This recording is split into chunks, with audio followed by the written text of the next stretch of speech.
So we are returning to the Redacted Culture Cast. This is Monday. Let's see, what is it? Monday? It would be like Monday, April 2nd, after the Day of Vengeance, as they call it. Yeah. We'll see if the world is held together by duct tape and super glue after this weekend. But for episode 70, we have a returning guest. How's it going? Glad to be back. Yeah, so we have. So who are you? For those who missed you the first time, because Yeah, we've so grown my since. name is Alex. I am the founder of Mojave Repeater, providing extended range off grid communication solutions and training for our customers. Awesome. Well, welcome back, Alex. It's I've been looking forward to this conversation. Also taking some notes. Turns out, the whole the comms thing is a nice what I'm seeing from my end, from my small window, is that there's a lot of interest in trying to, not a lot of interest. That's a bad word. Even in myself, I am more interested in trying to figure out how to use better equipment more effectively for well-established goals. I'm kind of tired of the whole, well, it's just for survival, or survival as like an end goal. Mm, I'm kind of tired of that. I don't see that nearly as much as I used to, but even in my own life and my own activities and the objectives of this show, I have found myself being a little too reactionary, and so I mhm. wanted to focus on some proactive options or proactive things in today's show. Yep. But if this is going live, if this is going live Monday, April 2nd, we still have the pre-order. So I'm going to put it up for those who are watching on YouTube. We still have the pre-order for season 1, Operation 2, Into Beasts, which is in conjunction with Ethan, also known as Gypsy Walters. So he put together a design, and there is a message baked into that cake. If you can figure it out, there's more stuff attached to it. So good luck on the hunt. But onto the show. Back business is over. Now it's just you and I. So it's been about, let's see, it's been about 4, 5, 6, well, not quite 6 months, but it's been about 4 or 5 months since you and I have really talked on a show like this. So Doesn't feel um it, but yeah.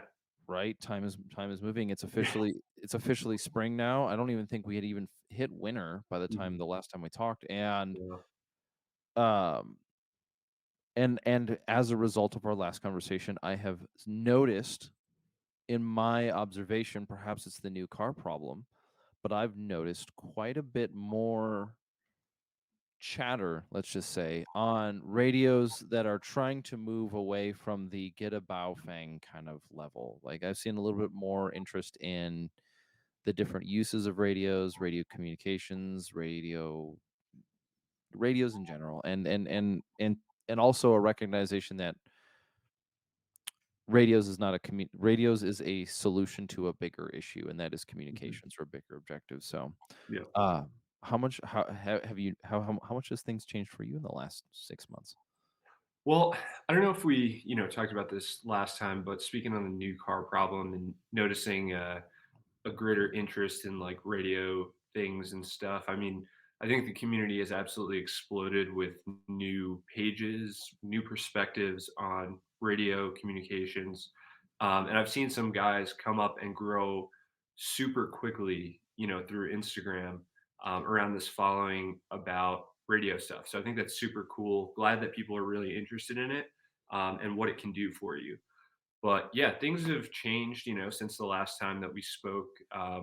Just like I mentioned to you earlier, that I think the trajectory of this company has taken me to focus on a few things. One is to become a solutions provider, which to me means being able to provide customers with all of the tools necessary to address their problems as they relate to communications. Um, providing a robust pace plan, software integrations, and really the full suite, the full spectrum radio package for the customer. So I've been bringing on a lot of new vendors towards that end.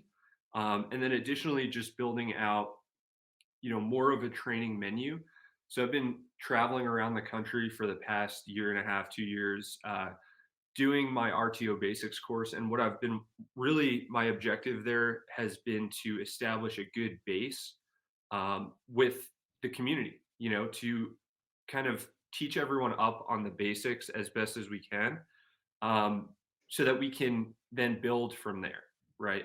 Because I think people aren't going to want to jump, you know, too deep into the communications world without getting, the fundamentals first. So now that I feel like we've kind of approached that across the country, I'm kind of developing the training menu to include a little bit more advanced topics and stuff that I'm going to announce later this year.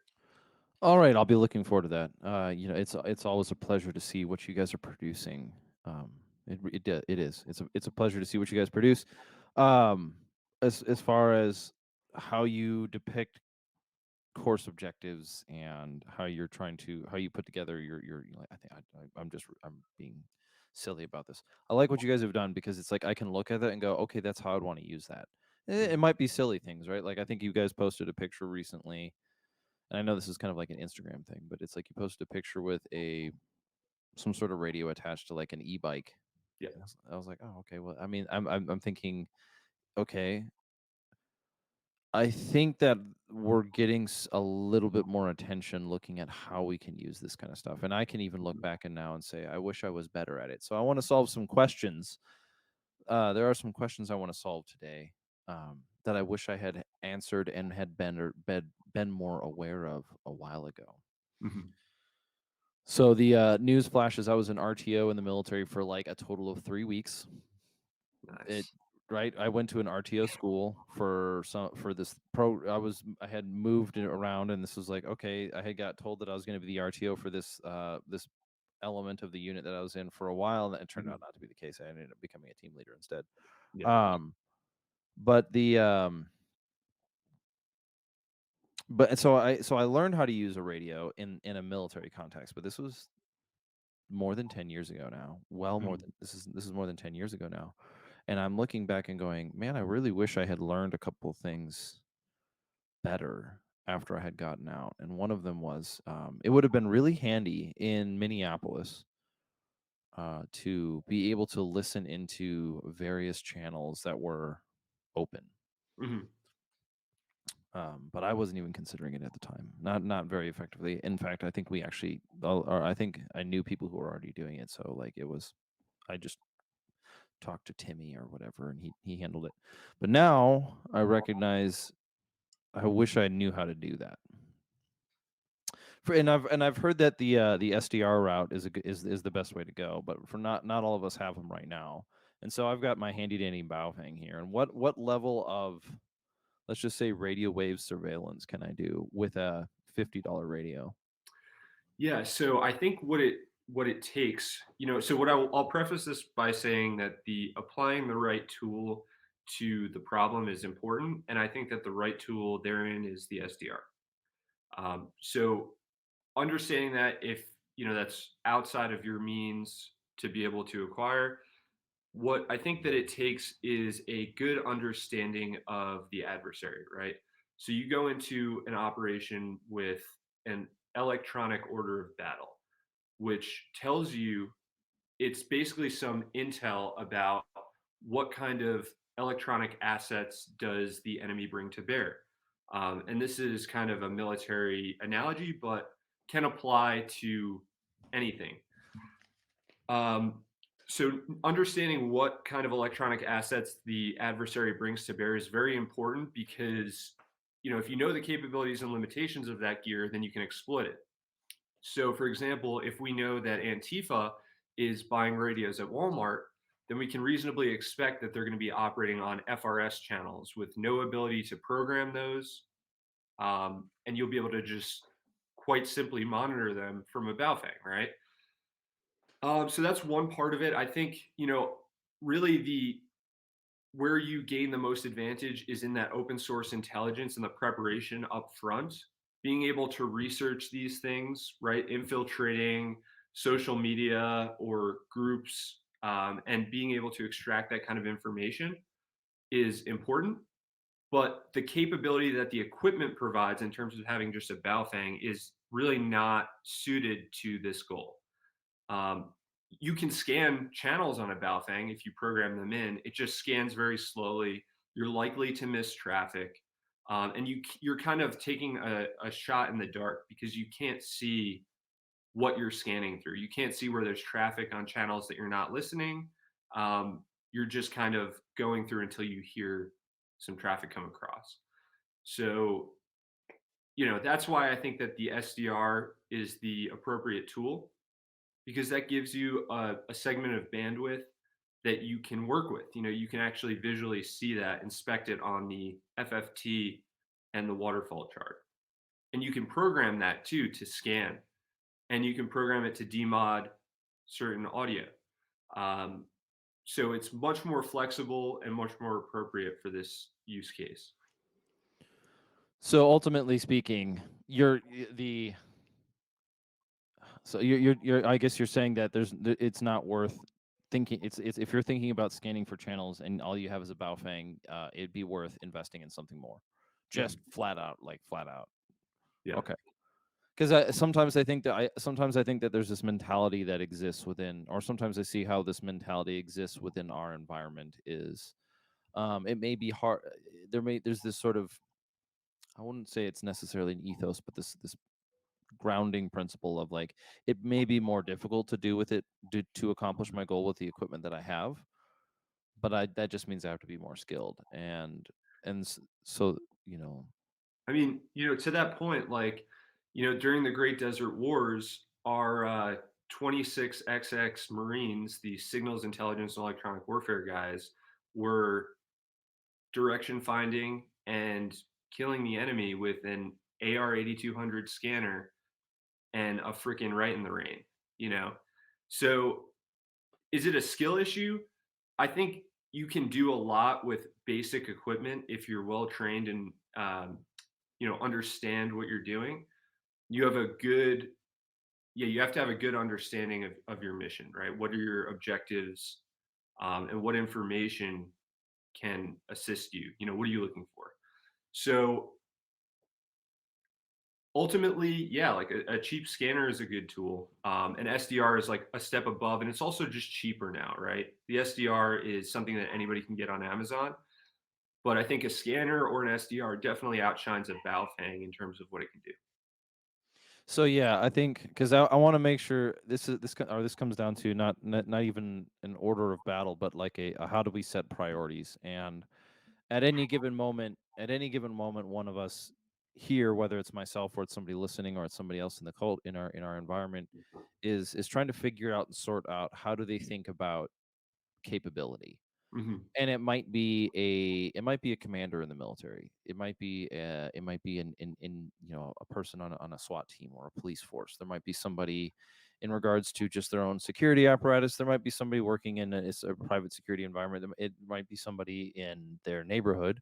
It might be somebody like myself who's just doing what I'm doing. And one consistent problem that affects all of these populations is how do we evaluate our objectives? How do we evaluate what good or working looks like? Yep. Because I think we all want to avoid two pitfalls, and one of them is a false sense of security, and the other one is looking good but being shit. Hmm. So, So, yeah, I think that's a great point. And the way that you evaluate the threat model and that you kind of face is weighs heavily on how you um, weighs heavily on how you rack and stack, the things that are important to you. So, like for example, recently, because of the news, the horrible news last week or earlier this week, a school reached out to me, and they want to get secure encrypted radios. And they asked, one thing that they asked was, how important is it for a school to have higher end encrypted radios? And to his point for asking me that, is there any school that really employs encrypted radios? No, not really. Most of them don't. But we protect our soldiers and our Marines with encrypted radios. It's a matter of life and death. And, when you're facing a threat now in today's day and age where you have to be concerned about that, then that is something that you're going to want to incorporate into your calculus. Um, you know, like I mentioned with the 2600 Marines, the 26XX guys, the Signals Intelligence MOS, they develop a pattern of life when they can demodulate and listen to audio, right? And they don't even need to listen to audio to do that. But they're trained to establish a pattern of life of the enemy, right? By observing the signals that they put out into the environment. And that's how they go and they kill the enemy.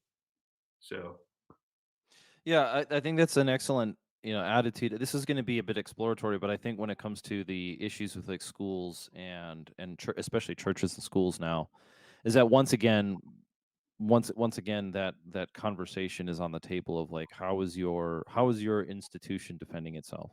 mhm, I mean, and there are some things to be very critical on, and one of them is that like even if your environment even if your environment is like we're going to just take the most recent example of what happened in North Carolina is that there's two things that we know right now.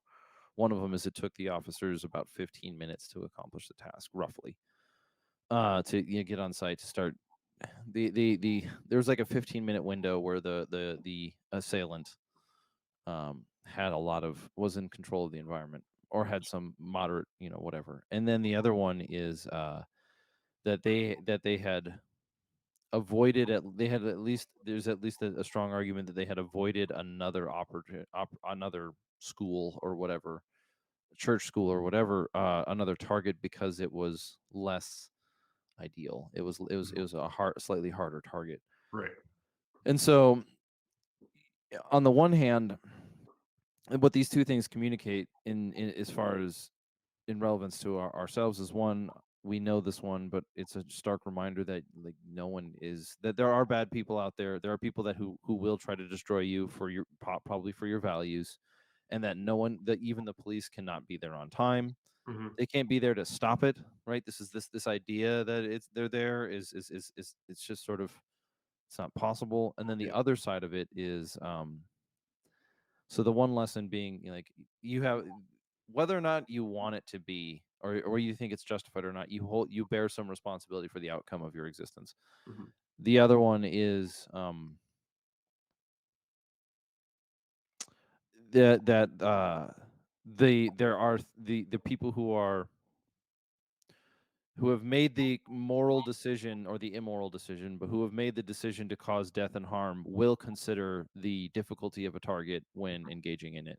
yeah, And so perhaps the goal is actually to do harm. Sometimes in situations like this, we can make the conclusion reasonably that the objective of the shooter was to cause suffering, not they didn't have a very it wasn't a target, it wasn't a raid, it wasn't a targeted thing. It was I want to cause suffering, and therefore this I'm going to choose this location.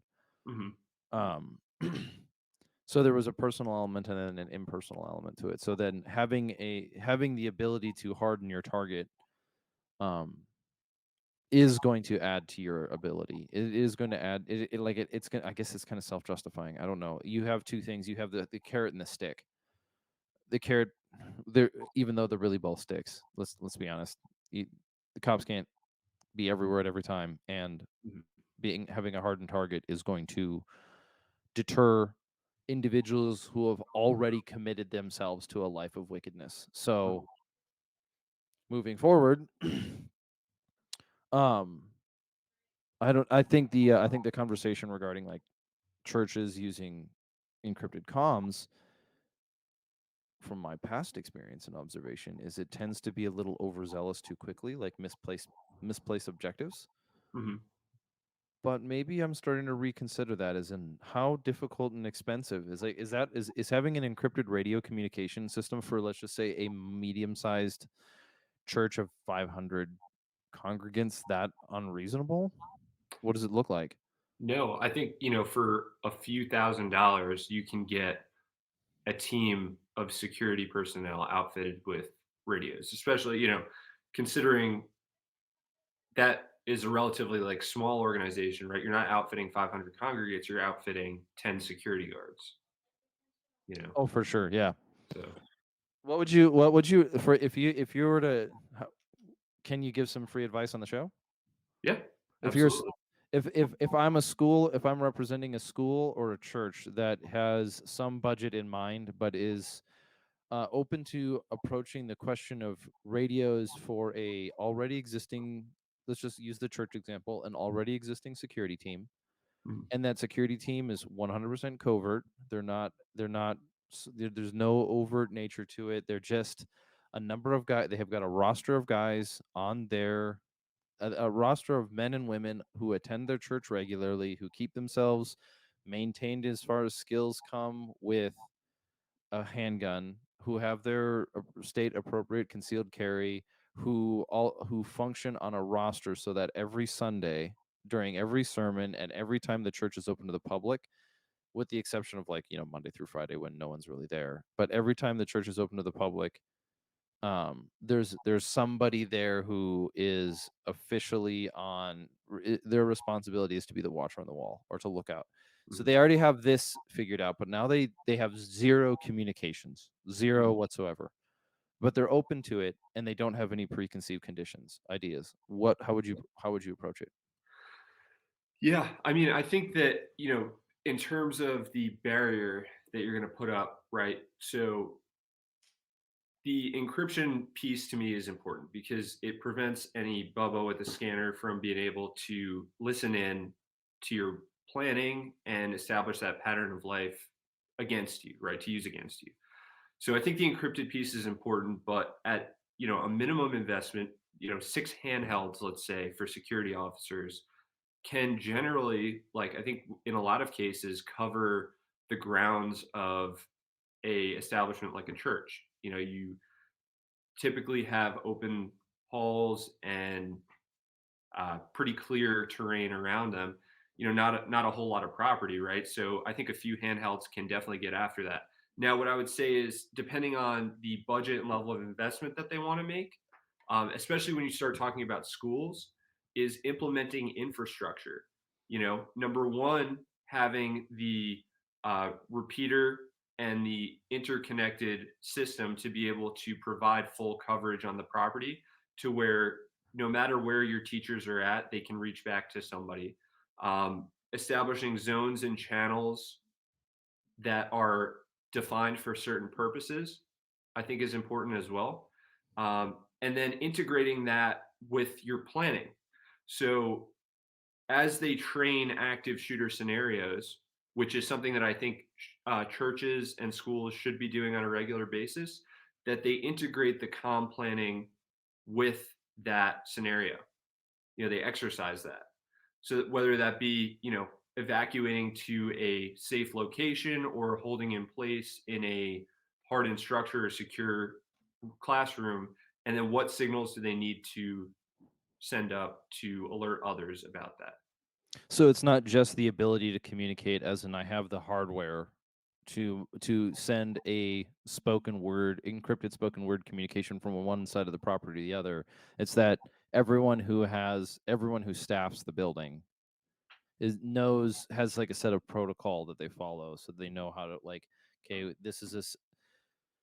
All right, so both of those make sense. My experience with churches is the size of a church that is generally considering a security team is the size of a church that is basically the size of a small school. You've got a lot of Mhm. concrete, you've got usually multiple floors, and so that you're looking at that essentially they're the size of a building that's already looking at some way of hosting some sort of education as well.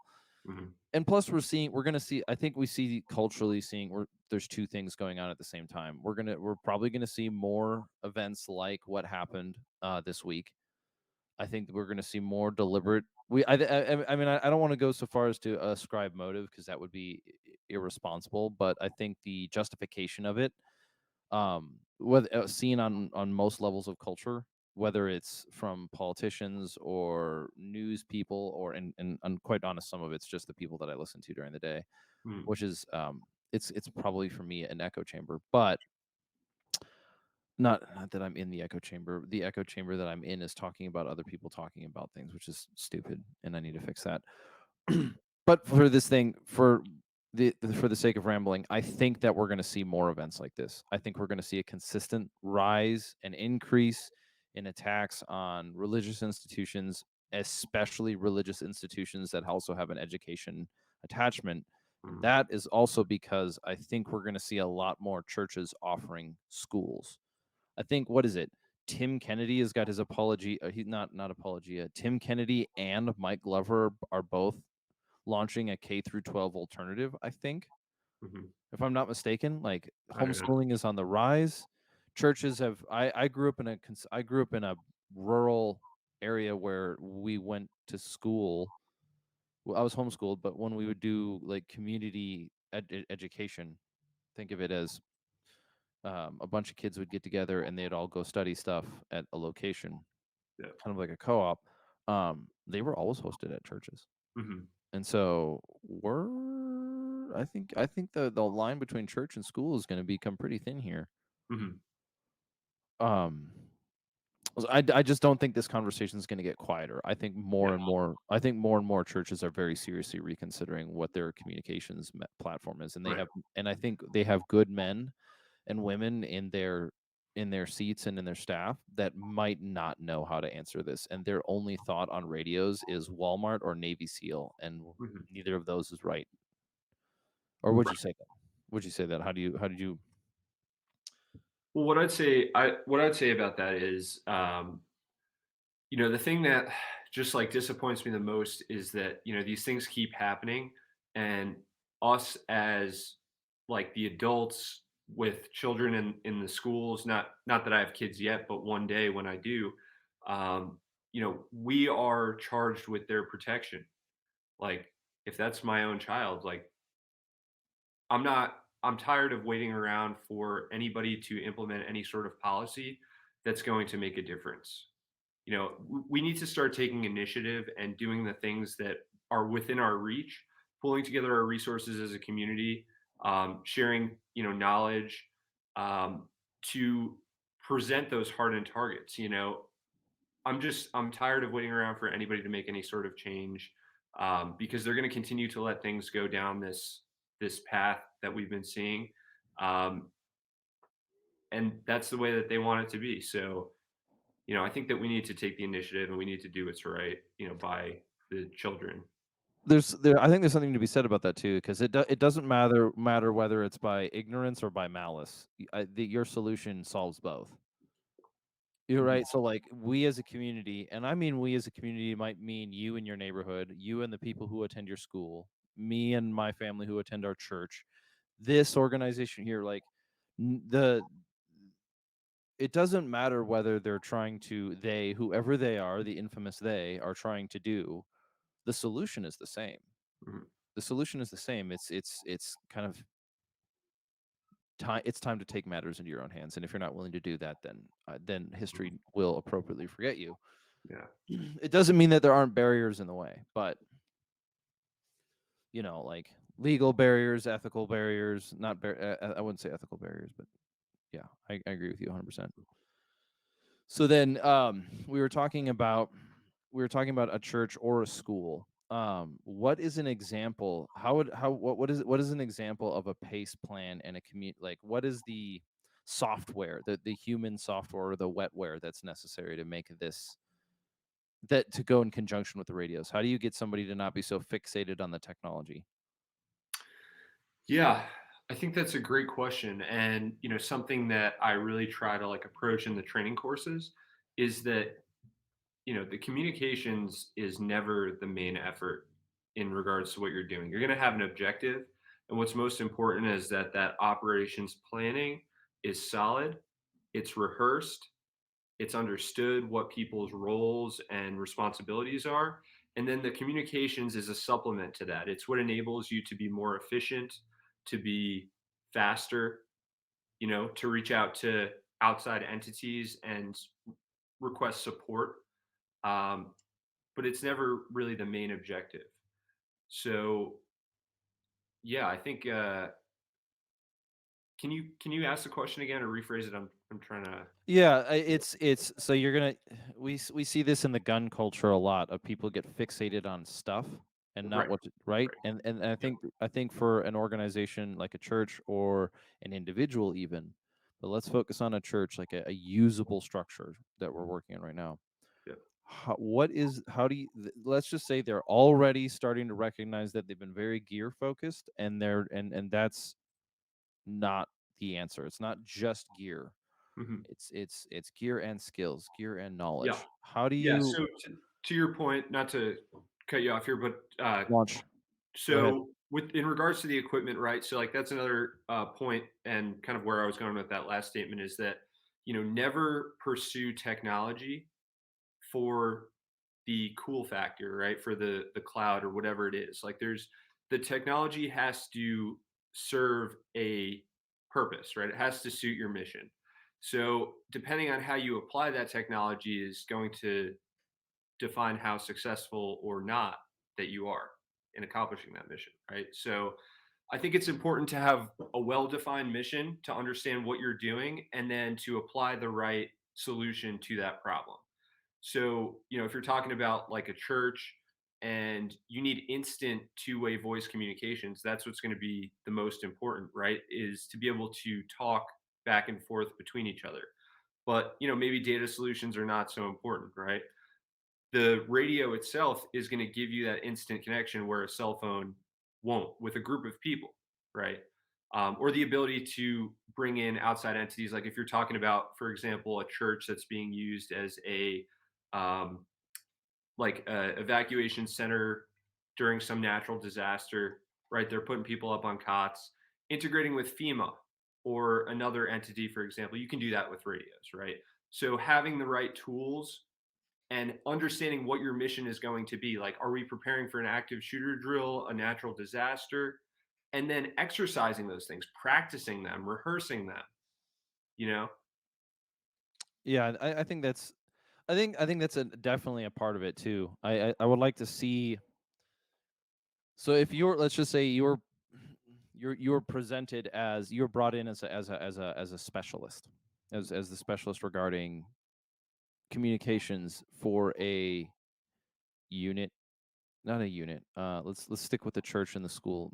Right? So they're a church or a school. Somebody like Method Endeavors is doing an active shooter Mhm, course, or somebody, or they're or somebody's putting on a course for a church, for a church security course. It's a big force on force training thing, right?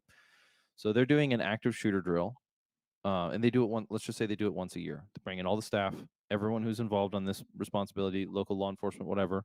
mhm, But let's stay away from the law enforcement because they have their own SOPs. And so you've got this big training event going on where an instructor, a firearms and tactics instructor, or whatever you want to call him, mhm, um, is leading the course, leading the staff of this church through an active shooter scenario. mhm, And you have been brought on as a specialist primarily to evaluate their communications capabilities. mhm. So you're not worried about their shot placement. You're not worried about what guns and who does where. You're not worried about legalities. Or well, you're not. You're always going to be, but you're not the legal consultant. You're there primarily to look at how they communicate to each other. Yep. What would be some of your criteria for it, consideration? Yeah, absolutely. So, number one up front is going to be evaluating the tools that they resource their operators with. Okay. So, that all comes back to the planning phase, right? You're going to need uh, well, I would say, map. This kind of gets into operations type planning, but like maps or GRGs of your area of operations.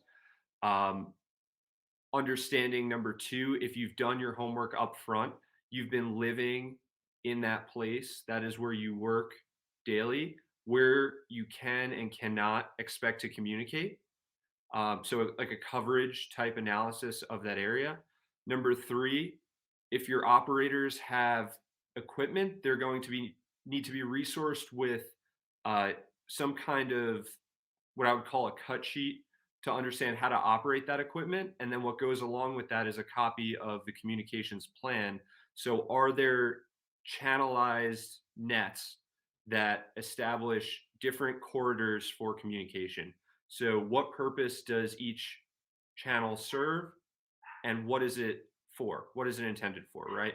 And then, in terms of the execution of it, what I would evaluate is um, how do people what I would evaluate is a couple of things. So I would look at general operator proficiency. So how well can they operate the gear? I would take a look at how strict they are in terms of abiding by the plan that they set out to implement. Mm-hmm.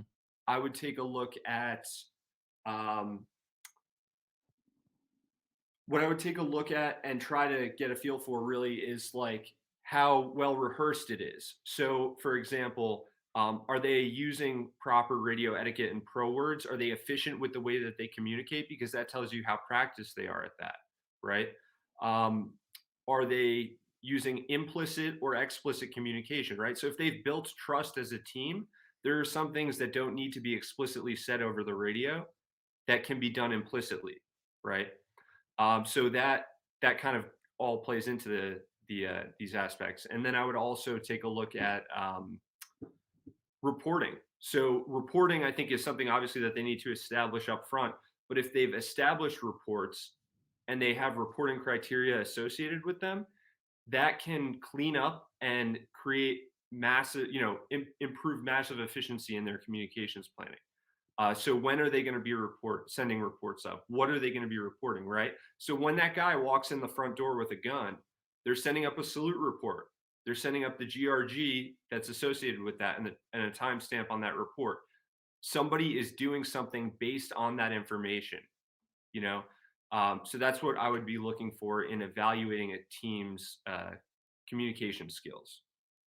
So you're looking at, I'm going to just do an evaluation here. We're looking at, Mhm.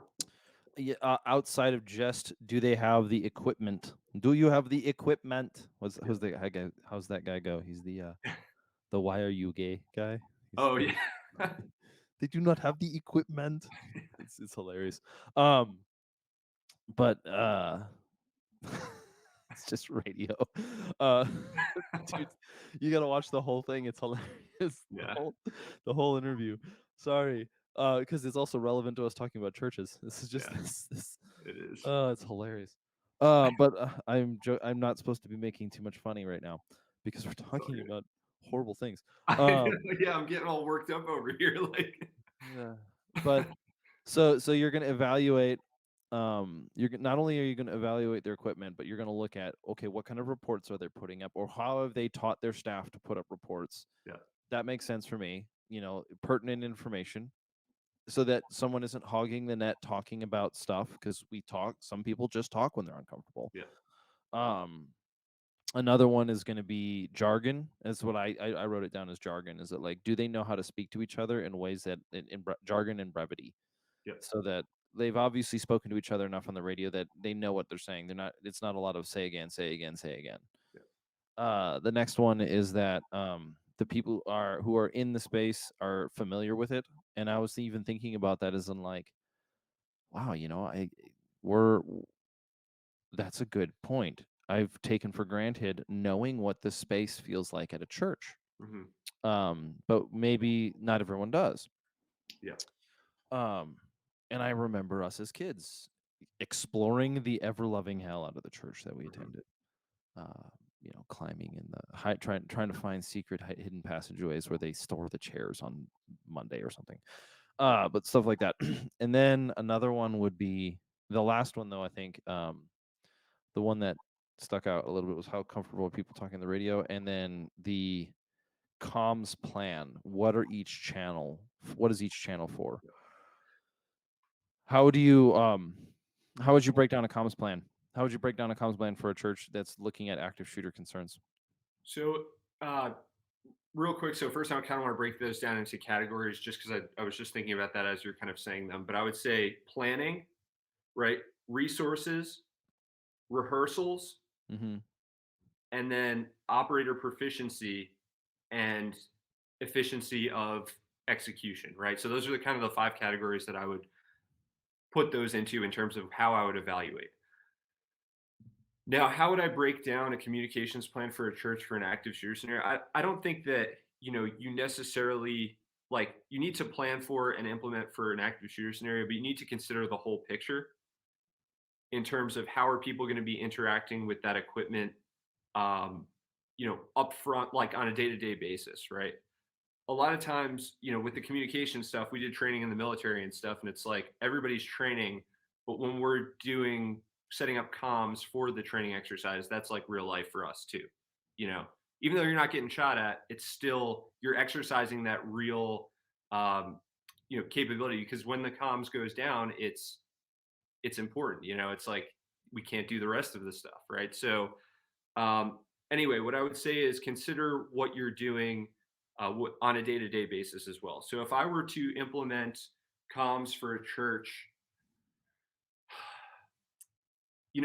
and this kind of goes back to having a well-defined mission, because like I don't really know what goes on behind the scenes of a church, right? Okay. But I would say at least what you can apply to pretty much any scenario is number one is going to be your tactical actions, right? Like attack net. So that's where the majority of your traffic is coming across as it relates to your operations, ops. Maybe you call your ops net. So we'll Hmm. call it ops, operations. I would have a separate logistics net, right, for just logistics concerns.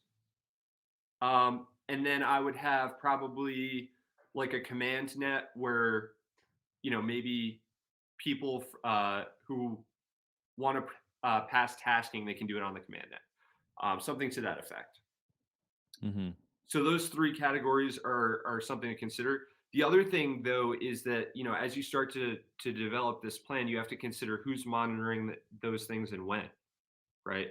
Because if they have one radio, maybe they can only monitor one net at a time. But then, do Yes. you have an agency who's like a dispatch that can monitor all aspects of that communications plan? It's going to depend on the composition of the organization and what their mission is. Okay. Hey, I'm going to. I've discovered that my computer is going to have a problem with me. So give me a second. I'm going to send you a second invite, and we're going to get you back on the show right away. So Okay. for those who are listening, I'm not going to take the time to edit this out. Uh, I have to make a switch on this computer. So we'll be right back. But I have my notes.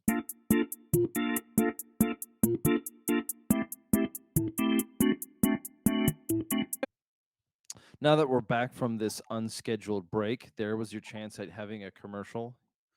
Uh, I guess I'm gonna skip out on that. But we're back. Computer issues, because that's just where we're at in life.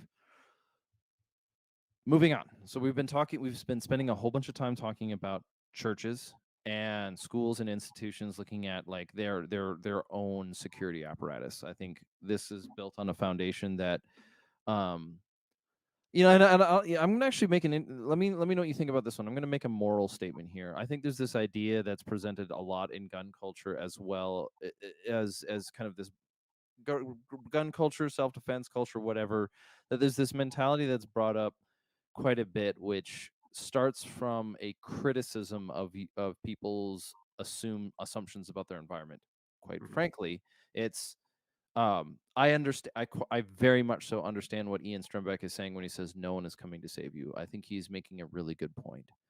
Um, and so this idea that no one is going to save you is that like the threat that we're facing. Let's take the example of a church.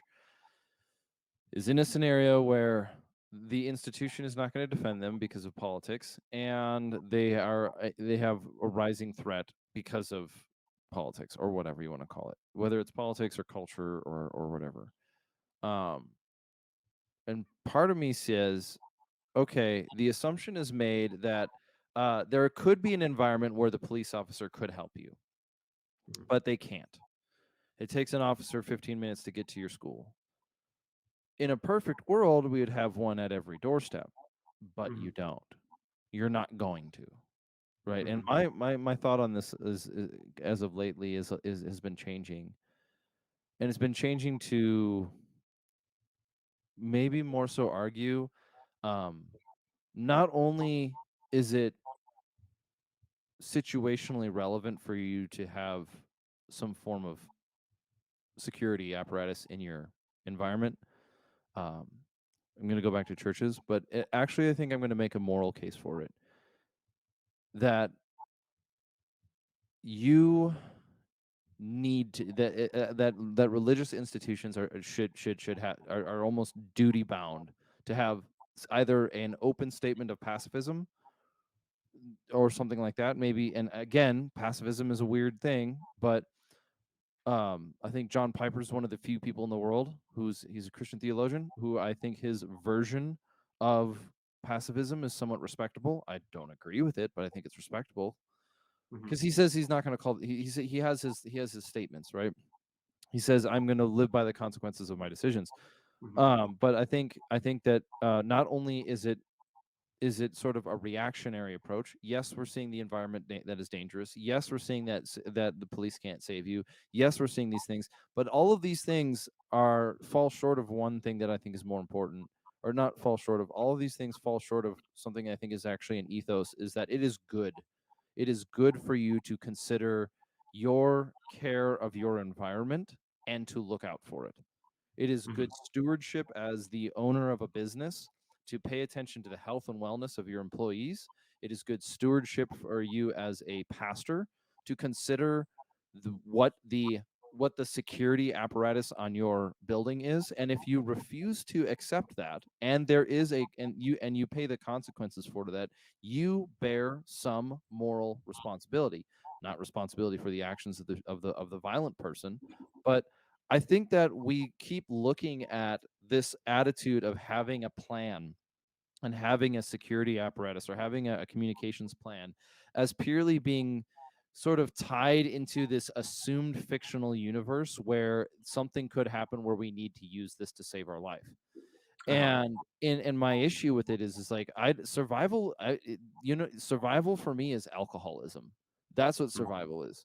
And I don't and this is a bit of a confession thing, but the point being said is like if I'm merely surviving, there's nothing stopping me from being becoming an alcoholic because because I can survive on alcoholism until I'm dead and then it doesn't bother me anymore. So Mhm. like so I think survival we put things into this box of being in reference to a potential threat. Whereas I think a much more appropriate way of looking at it is that setting up a security apparatus for your institution is not only it's not only good stewardship, it is you're nearly morally obligated to do it. You're at least obligated to consider it. Mhm. And that might come across as a little bit harsh, but I think our attitude, we approach this so often, this subject of security, and we approach this subject of like threats and self-defense purely from a passive approach. Mhm. And so I want to kind of flip the tables a little bit here and look at something like going back to radios and going back to radios and communication. Again, I got my handy dandy Baofeng here with, I think this is like a Great Plains something. I gotta look Mhm. it up. I'm sorry if I'm getting your company wrong, but essentially like a small hardening shield that prevents you from NDing all the buttons and turning on the switch. It's actually been really handy. It does fit in my radio pouch. It takes a little adjustment, but fine. But well, let's go to like direction finding.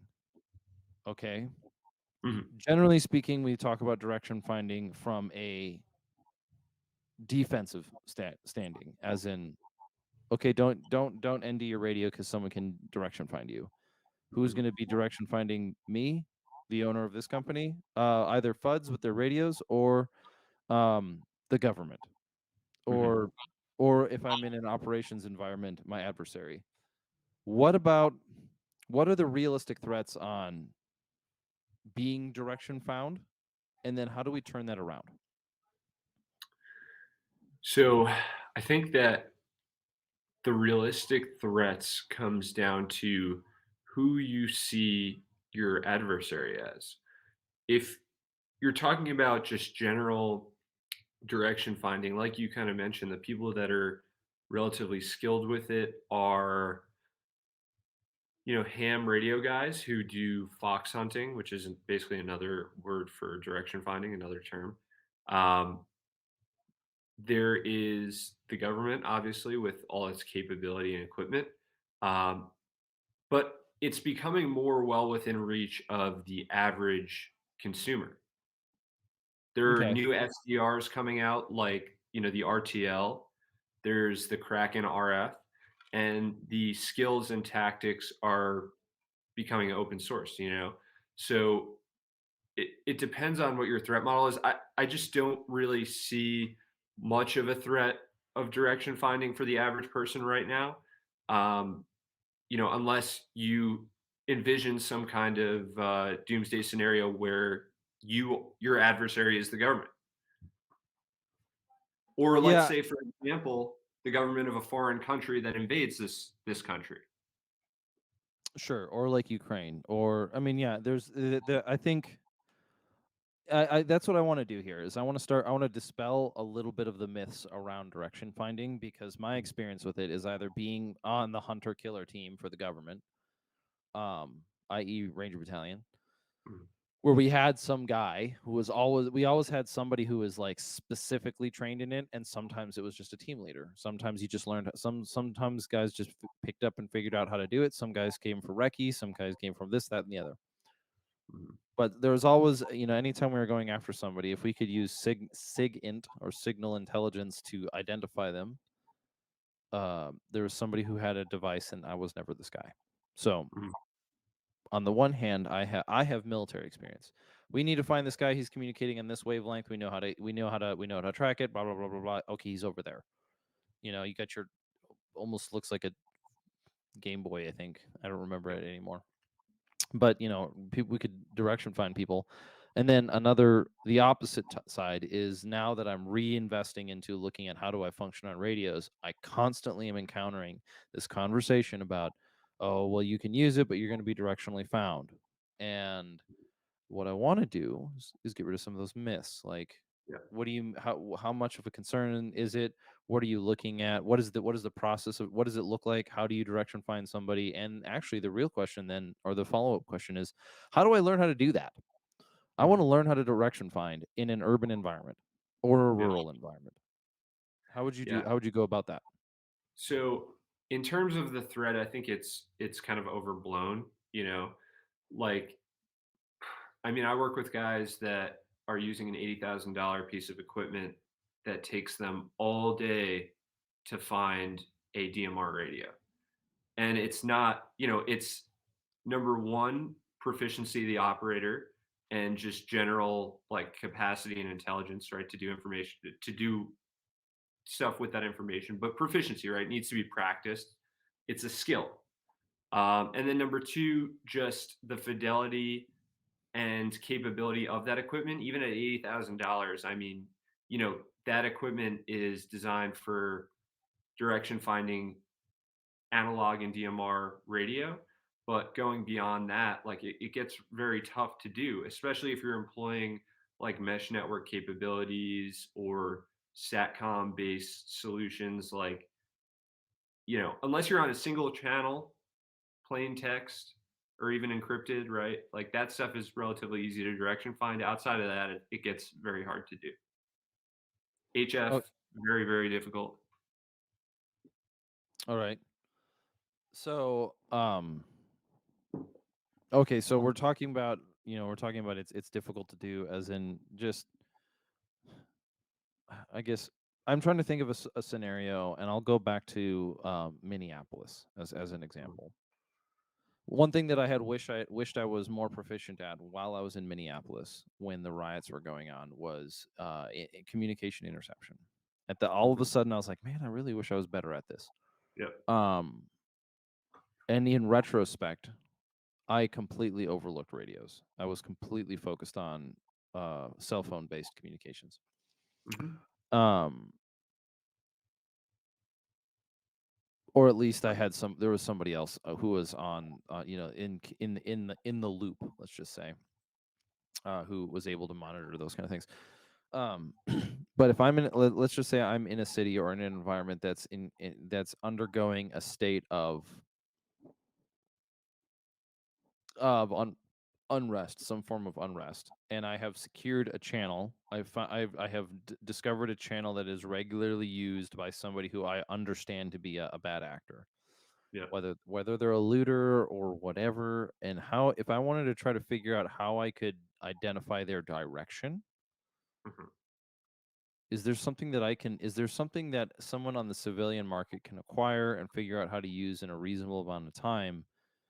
It may not be pinpointing the apartment they're sitting in, but like, how do I figure this out? How do I approach direction finding in that scenario? Yeah, definitely. So if you're, just a civilian looking out for your own education and training and capability development, then what I would do is buy yourself a directional antenna.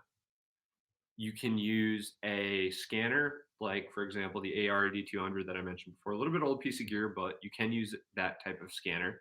Or you can use an SDR, which would be better suited for this type of task. And you're going to basically spin and grin. I mean, that's how we refer to looking up and down the spectrum, right? So you're going to spin and grin. You're going to look for your signal of interest. When you find it, what you're going to do is point that directional antenna in some direction, and then you rotate until the received strength of that signal is strongest. And then that gives you basically a lob being a line of bearing, which is an azimuth from you to your expected target.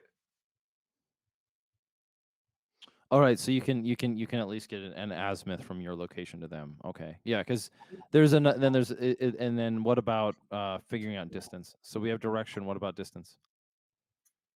So So, that's a directional antenna then. I mean, yep. I kind of know, but I don't want to be assumptive. Mhm. Yep, that is a directional antenna. Okay. So, in terms of distance, that is much more difficult to figure out, right? It's going to depend on how the radio wave propagates, right? What kind of power output the transmitter is pushing out, but it's a radio link budget problem, right? So what I would tell Marines to do is we go through this whole like module in like an RF fundamentals class with Marines, and you learn propagation, you learn path loss, and then radio link budget, right? So if I can do like a radio link budget that basically, or an RF path loss problem at a certain power level, because you know the frequency, then you can anticipate what the power level that they might be pushing out is. If you can kind of make an assumption about what gear they're using, like a handheld radio is going to be pushing out 5 watts, then you can kind of draw a radius, right? So now you have, from my point of origin, I have an azimuth, and then I can draw a radius for like a minimum power level output, and then a maximum power level output where of what I would receive, Okay. right? If that makes sense. So it gets like very mathy and complex. It kind of makes sense, but I think I'm cheating a little bit. When you say radio length budget, what does that specifically refer to? Right. So that refers to basically how I would receive a transmitted signal. At what power level would I receive a transmitted signal? Okay. Is that my brain is thinking range. Is this the range of the what is it a reference to? Is it me? So it's me at what distance would I receive it, or is it like what is that? Does this thing have a budget of 5 and then yours have a budget of 10, or is it how does that work? So it's a calculation, right? So there's a couple of variables there. There's the distance that you're at or where you Okay. expect to be, right? So I'm gonna make an assumption about distance. Power output of the transmitter, you're going to make an assumption about the output, like the gain of the antenna on the transmitting end. And then you're going to have some fixed variables that you know, like the gain of your receive antenna and the sensitivity of your receiver in the radio that you're receiving with. And so Okay. that link So, budget, so oh, go go ahead. ahead. I was gonna say, I was so going it's to like say, so, like sorry. an algorithm that I can use where I know I have these numbers that I know. I know X and Y, and then I Yeah. also have a reasonable assessment of what A is. So therefore, because I have 4 of the 5 factors, I can solve for B. You Is can this solve, but you're going to get like a range. You're going to basically okay? solve for a range, right? So that's one way. So if you're a solo operator, right, that's maybe one way to do it. It's going to take a little bit of time unless you're well practiced with this. It's very math intensive, but typically how you employ the RF DF teams is in their teams, right? So you have SIEW teams. And basically what they're going to be doing is each team is going to be getting a lob and they're going to be communicating to one another, right? One line of bearing is a lob, two is a cut, and then three is a fix. And when you have three, you basically know for shit sure that the intersection of those three lines is where the target is located at. So wait a minute. One is a line. We're talking about 3 points, right? So you've got one is a point, or one is a line, or you call it this line of bearing, Yep. which is your azimuth, right? So one is a Yep. line of bearing. Well, and one is a line, two is a cut, which means the intersection of two Yep. lines, and then three is you have a fixed position. Yep. Okay, so that sounds like something that people say and they know what it means. And that's one is a line, two is a cut, three is a fix. Yeah. Yeah. So Okay. you have three teams, right? They're each getting their own line of bearing, and then the combination of that is a result that is actionable. Yes. Yes, that makes sense to me. Because it has to go with like land navigation as well. If I have if you take three people on a map and you spread them out, and then you give each of them you give each of them an azimuth, and that azimuth draws a line, and somewhere on that line is there's a point that each of those azimuths point to. They all intersect at the same location. This is what we're doing here. Okay. Yeah. Let's go back to real quick on direction, on identifying gaining that azimuth. Mhm. How reliable what are the factors that affect the reliability of that azimuth? Yep. Assuming that I have a device, not assuming that I have a device, but like what are the factors that affect the reliability or trustworthiness of said azimuth? Yeah. So that's a great question. So if you're talking about just some very basic equipment like this, Mm-hmm. it's gonna it's gonna be a couple of factors. Number one, the most important factor is gonna be the environment, always. So in regards to the environment, what I would consider is obstructions along that path, and then additionally, whatever can attenuate that signal. So if whatever the composition of the terrain is, right? So that would either make the signal come in weaker or stronger. Well, not stronger, but it could make the signal come in much weaker. And then obstructions along that path could prevent you from being able to actually pick up your signal of interest, right? So having an understanding of the map and then where you need to collect from is very important. Number two, when you're talking about like an urban environment, it gets incrementally more difficult because you're dealing with multi-path propagation, right? So if you have a signal that arrives because of a reflection, I can receive a signal basically equally well if I'm standing in front of a building, if I point at the building or if I point it at the receiver or the Because transmitter. it's reflecting off the building. Right. So that would give you a 180-degree offset that is incorrect. Right. Mm-hmm. So how would you fix that? So Or not fix that? We can't use fix now because it's three. How would you make assessments and corrections for that? so that is basically a function of, number one, that just direction finding tactics are difficult in urban environments. It's just hard to do. Like there's really no compensation for that. Number two is the fact that this is not the premier solution, right? This is just a very basic solution.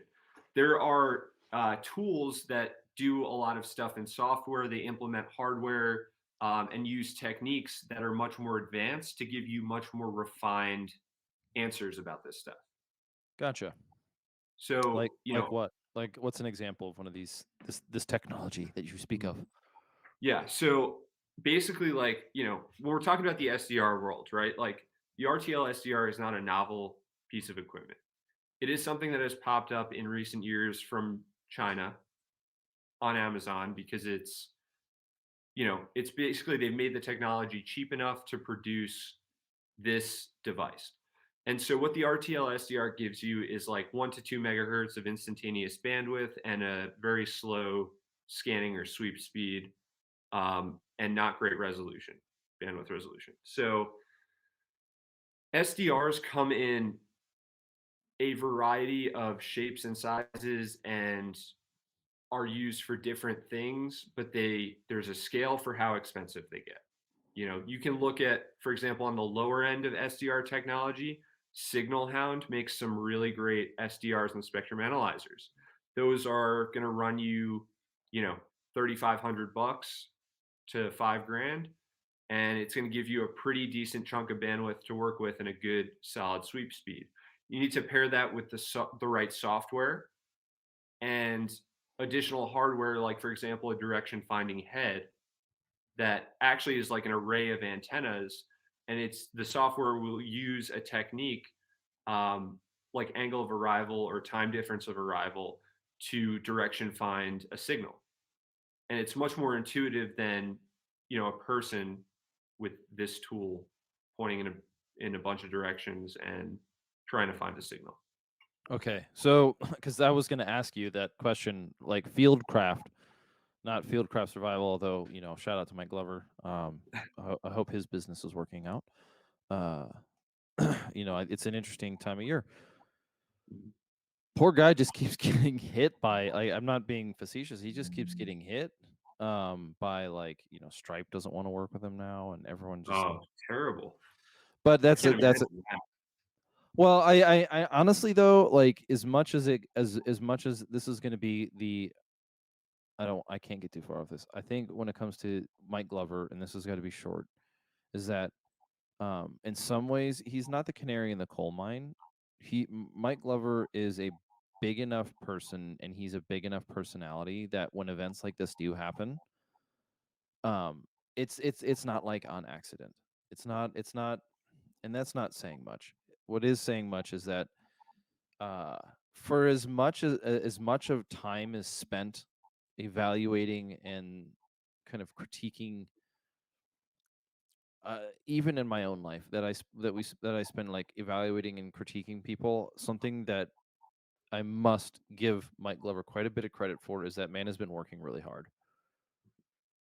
He's been trying to, and he's had some good breaks. He's had some great successes, but that man is. You can't say that he's not working hard. Yeah. Just like you can't say that Tim Kennedy isn't an aggressive fighter. Uh, there's just other issues to it, and it's not really a slam on Tim Kennedy. It just doesn't mean anything right now. Yeah. Interlude aside, I was going to ask you this one: Fieldcraft. Okay, so you keep picking up this signal, this direction finding device. Mhm. You can't walk around Minneapolis with that. I hate to break it to you. Can you like, With this or guy? yeah, You sure? yeah, even with like the little, is that an assault pistol grip you have on that thing? An that is assault just grip? that's a standard AR-15 handguard that I threw on there. You have an assault radio finding device. Did you know that right now? How ridiculous. Yeah. Um, no, I was gonna say so you've got one solution. You made a statement. Let me rephrase this. This might be completely obsolete, but what are methods of camouflaging that thing? Because it's very out. If you're walking around with that, everyone knows what you're doing. Are there Yeah. camouflaging methods? You can't really camouflage that. I mean, like you can wrap it in camo tape, but if you're walking around and people see you, that it's like very conspicuous, right? Like Sure. I think that some of the more like uh I guess boutique or like tailored solutions for like covert direction finding, like the FBI van, right? And what it's doing, those are, it might look like a mushroom on top of a van, and like Mm. maybe that's like the air conditioning unit, or it's actually a direction finding head, you know? Mm. And that's how they would do it, is like really vehicle based, covert surveillance, but Mm-hmm. foot mobile, like ground based direction finding, and really like what this comes down to as well as the most obvious thing, which is that it's airborne. Airborne is the best way to do it. Like ground EW is not super effective. EW Electronic stands. warfare. Okay, yeah, yeah, yeah. Okay. So when you say airborne, that means getting a drone up in the sky. Yes. Mm-hmm. And they Okay. do that, like the FBI has been doing that domestically. For some What, time. to what end, right? I'm not sure. Like, but they do enlist, like, there's articles about it. This is open source news, but you can read about how they hire commercial planes to kind of uh, disguise the fact that it's the FBI that's doing like surveillance, right? So, Mm-hmm. but yeah, aviation is definitely air is definitely the way to go in terms of that sort of thing. Are there ways for a civilian or a citizen like myself, are there ways that a citizen could assess their environment for direction finding threats, like, or not threats? I guess that's not the right thing. Like, okay, is there a way that I can, if there are others, are there identifiers that I can use or tools that I can use to try to figure out if there's a spy bird above me? Yeah, definitely. So you can go to FlightAware, Mm-hmm. and there's going to be I don't know if there's like a maintained list, but there's like some news articles that allude to some commercial tail numbers that are historically like flying certain patterns that will be for surveillance, right? Like, just you can tell, and there's articles that kind of put some of those tail numbers out there. So I would definitely look at FlightAware and look for those things. In terms of like this thing, like land mobile radio direction finding, this is passive, so there's really not much that you can do to detect when somebody's doing that against you. Um, you just have to understand that when you're putting your signal out there, that anybody can receive it, right? Mm-hmm. What I will say though is, so there's the land mobile direction finding aspect, and then there's like the cellular aspect, right? And network intrusion and things of that nature. I would take a look at this tool released by the Electronic Frontier Foundation. It's called Crocodile Hunter, Okay. and so you might Okay. know that. Second. What's that? I'm listening. So it's a tool. I want to make sure I write this down because I can listen Uh-huh. to this again, but I want to write it down. It's a Yeah, tool called the Crocodile Hunter, yeah. which is made by whom or acquired by whom? So it's made by the Electronic Frontier Foundation. It's an open source software tool, All right. and Uh, Go ahead. so you might know that Steve Irwin was killed by what animal? Stingray. Stingray, right? Which is also open source now because some journalists exposed it. But one of the tools that they use to collect cell phone information, right? So what that does is basically it mimics a cell phone tower. It's like a cell on wheels, right? Is an example of that sort of same device, which basically gets subscribers to connect to it, and then sniffs all that traffic that's going through its BTS, right? And basically that thing is so you can detect when it's doing that, right? Because they do weird behaviors, like they try to mimic another cell tower's ID, or they might be moving, which is a sure sign.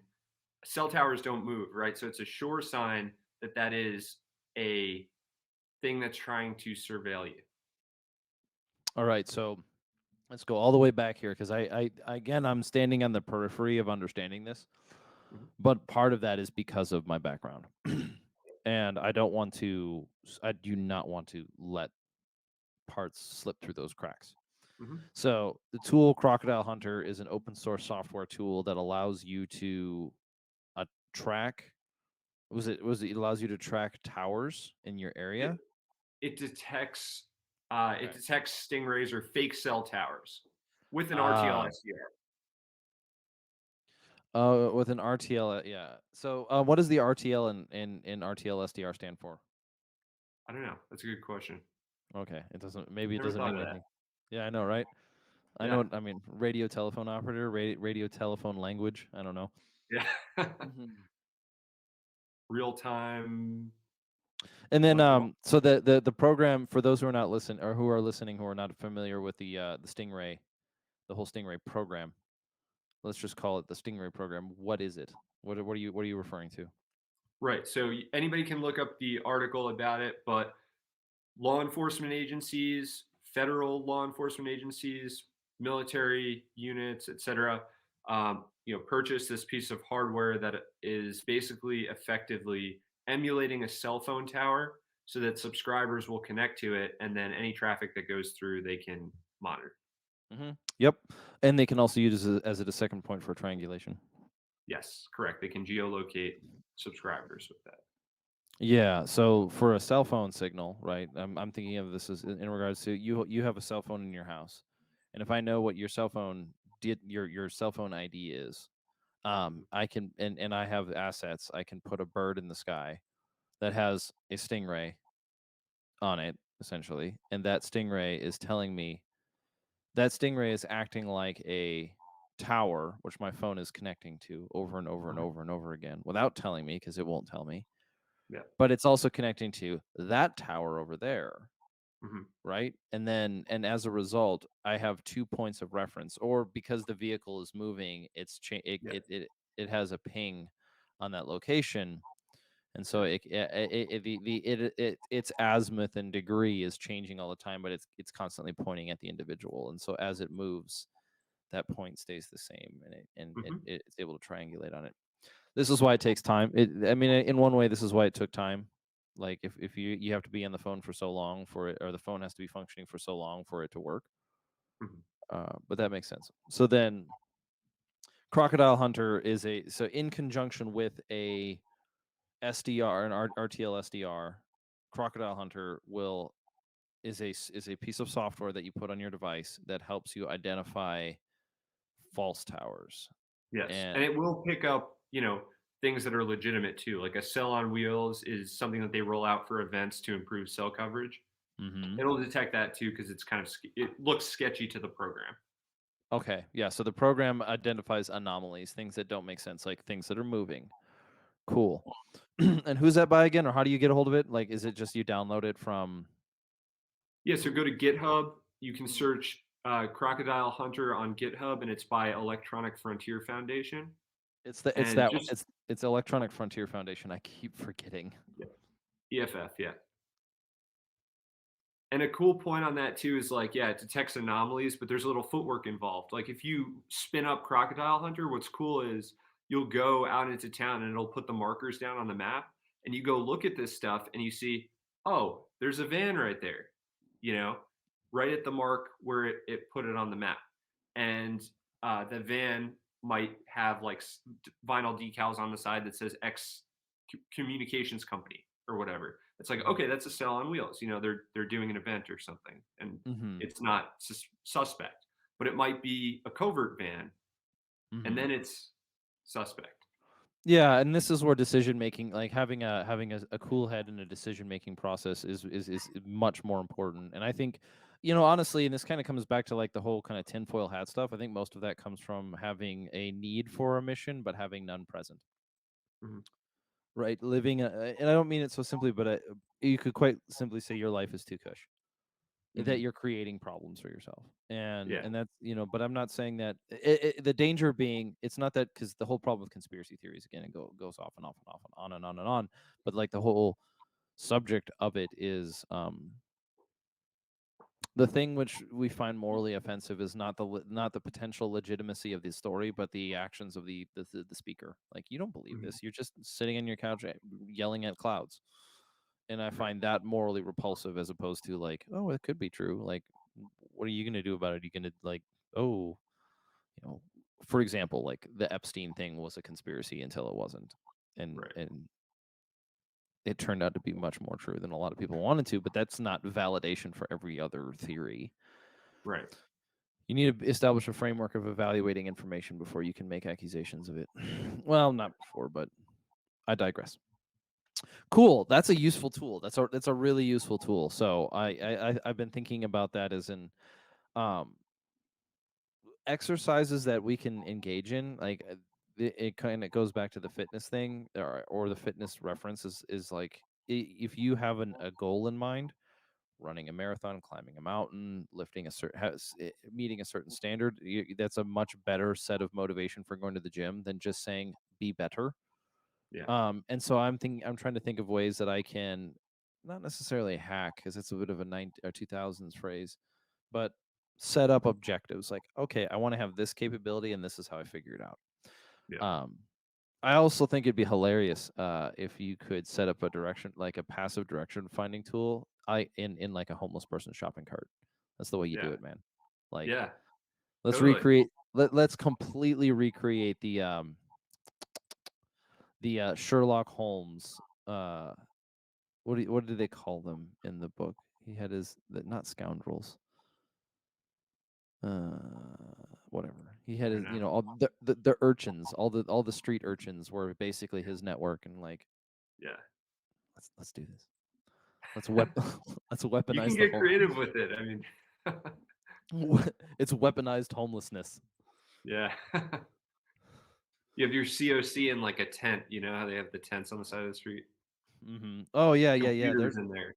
Yeah. Oh, completely. You go into the tent. It's like air conditioned. There's like there's like the FBI's version of a private. Like, would you like coffee, sir? How's the Yeah. field? It's like an He's got a 8-man tent. he's got a Huge. British accent for no reason, and you're like, you know, Yeah. it would be. I mean, like, you think about it, but the next question is it illegal if you were to like, just as a bunch of friends, go build Mhm. like a full on homeless shelter version of a surveillance tool? I'm not saying you're surveilling on people, but is that illegal? I don't know. Yeah. I mean, when it comes down to like a private citizen receiving signals that are traveling through free space, you are an enthusiast. You're a ham radio enthusiast. And Mm-hmm. I think it comes with an understanding like, as long as you're not breaching people's reasonable expectation of privacy, that you are not violating, man to man, violating their Fourth Amendment, right? And I think that's something that you should definitely, when people ask me about like signals intelligence and electronic warfare type stuff, and it's like, whatever I can share with them about civilian capabilities and things of that nature, like the number one thing is that you need to have a deep respect for people's privacy. And you need to have an understanding that if you appreciate your Fourth Amendment, then you will respect others. So that's the number one thing for me.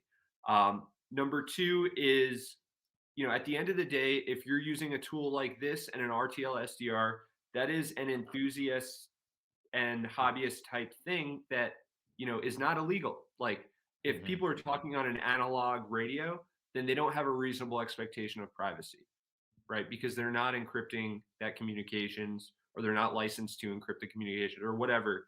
They're not trying to hide anything. So you can listen to that. It's totally legal. You can listen to law enforcement, right? And the law has been designed that way.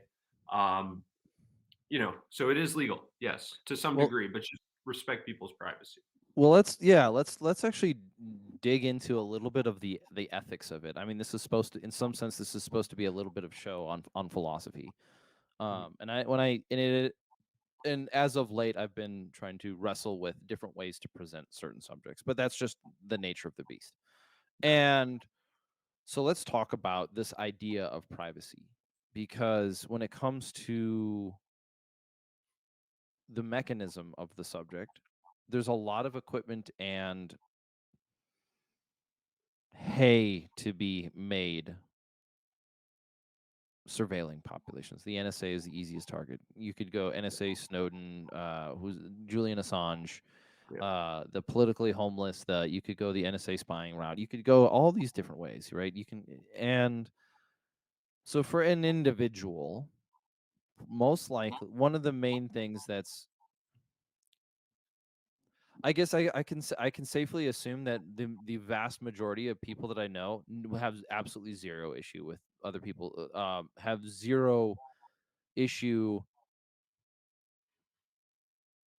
of infringing on somebody else's privacy, because that requires action. but now we have the issue of passive observation. Mhm. Um, I think very few people. I don't think people accidentally stumble across other people's communications as much as it is a problem. But ethically speaking, um, it seems like steps have to be taken in order to become more secure. I guess we can't trust people to. I can trust my neighbor not to spy on my house, but I can't trust my government not to spy on my phone. How do I solve that problem? And what are the ethics behind it? How would you address this issue? Yeah, that's an interesting question, in terms of where you place your trust. But I think what I want to talk about in regard to that is it's interesting, right? Like you have these devices, right? An analog radio, a DMR radio, a cell phone. It's kind of like where do you draw the line in terms of where you expect to have privacy, and then what I find so interesting about it, and then you can kind of expand that out to like the internet, right? Like your personal computer. How about your journal or your home, right? Like where do you reasonably expect to have privacy? And that's like, you know, defined to some degree in the Fourth Amendment. But I think it's interesting that like we have these radio communications devices, right? And when you think about like the Second Amendment, and this community is very, well versed in the Second Amendment, right? Like the the Second Amendment is it's your natural right, right? Like it supersedes the Constitution. It's your natural right to bear arms for whatever, for self-defense. Got it. But when we talk about radios, right? Radios are not necessarily protected by the Constitution, right? The electromagnetic spectrum is not necessarily protected by the Constitution. But why don't I have a right to be able to use radios to communicate securely without getting a license or without paying a fee? Or, and why is it now then that I can pay my cell phone bill and then my Fourth Amendment applies to my cell phone? Is that the case? Right? So But it's it, interesting. Like there's these like, it's weird how the rules apply and how they don't, and how the FCC and the government wants to control that, you know? yeah. So I came across. There's a challenge. I didn't come across. There's this challenge that privacy is exactly the point, and there's this challenge that I've run into lately, and you just look at the world that we live in right now. We've basically done information wrong. And I'm not saying that in a I'm saying that in a sense of like understanding that we we as in the West make mistakes and maybe fix it. I don't know. But when you look at like the way that information is communicated, the one thing that you can basically assume is that the government is spying on you and the corporations are censoring you. Like that is very very I don't know how to say assumed is not the right way of saying it, but there are it almost feels like there's the way that the conversation is constructed is that there are the initiated and the uninitiated, which is something that I have a major ethical problem with. I do not think Mhm, that that is an intellectually honest way of approaching something.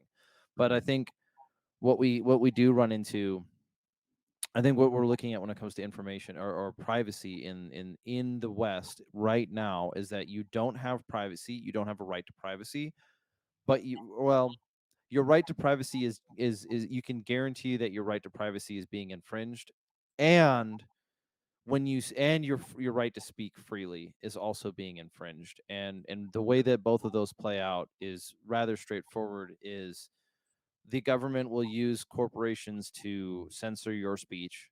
They will correct your speech, or they'll use corporations to censor your speech, i.e. Twitter in the 2020 election, i.e. Twitter and the FBI, or the open window mhm, that Twitter had. It's a really clean example. And then another one, it's not the condemnation is not so much even on the level of Twitter. It's that the fact that the FBI was like, yeah, we'll open up a direct censorship comms channel with this corporation, and not throw up a million ethical red flags, because there is the temptation of observation, like being able to, if you're looking at a threat based society, like let's not us versus them on ontology this. Let's actually look at it as in, I was talking earlier about being able to listen to Antifa's radio, right? Like Yeah. that is that a of does that void their Second Amendment right, or their not their does that void their Fourth Amendment rights, or does that infringe on their? How would you approach something like this from an individual level? Because I can definitely say that I don't know. What do you think about it? Like, I don't have an issue. The biggest issue that I have with guns is straightforward. The government should never know what I own. They should never Mhm. be allowed to know what I own. Yeah. They can that I have a serious issue with, because I understand how this works in a military situation. If Mhm. I geez, I just coughed right into the mic. You're supposed to cough away into it. Yeah. But I mean, it's a very classic strategy. If I know where you are, where you store your equipment, and what equipment you have, I can defeat you. It's Mhm. completely easy. So Um, let's take this approach then in regards to that. Let's mhm, say so you have to take a look at all the information that you can gather about a signal, right? If you're talking about Antifa and what they're wanting, what information can you use to further your goals? And if you draw the line in terms of your morality with listening to those people talk is a violation of their privacy, then what information can you still gather about that signal that will help you in your objectives, achieve your objectives, right? And so that's going to be maybe the direction, right? If you're direction finding it, the strength of the signal, um, a fingerprint maybe of that signal in terms of being able to identify what equipment that they're communicating on, um, metadata that's associated with that signal, right? Like the bandwidth of the signal, all those properties can still be used to help to assist you achieve your objective. And so then I guess the question becomes when you start gathering information and gathering signals is like, is collecting the metadata now an invasion of the privacy? mhm. Maybe. Depends what's stored in the metadata. What is that? You know? Yeah, very much so. I think that's, and then you're also you also have to make a necessary distinction between the citizens and the state. Mhm. Like there is a there and the scale, and Well, you know right. what? So Not to cut you off there, but real quick, what I want to say about that is we use the companies as scapegoats, and we say that the First Amendment only applies to the government infringing your First Amendment. That's bullshit to me. Like we as Americans should uphold the values of our Constitution and embody those values in how we live our life. So you know, yes, does it are you breaking the law? Maybe not, but that's why tell people to have a healthy respect for privacy and things of that. yeah, because it is a messy situation. Well, it's not a messy. It is a messy situation, because I am not a free speech absolutist when it comes to certain things. Like well, let's. I mean, there's very clear examples, like child pornography. Mhm. But that's already against that's like the use, or the child pornography is also illegal on a different example.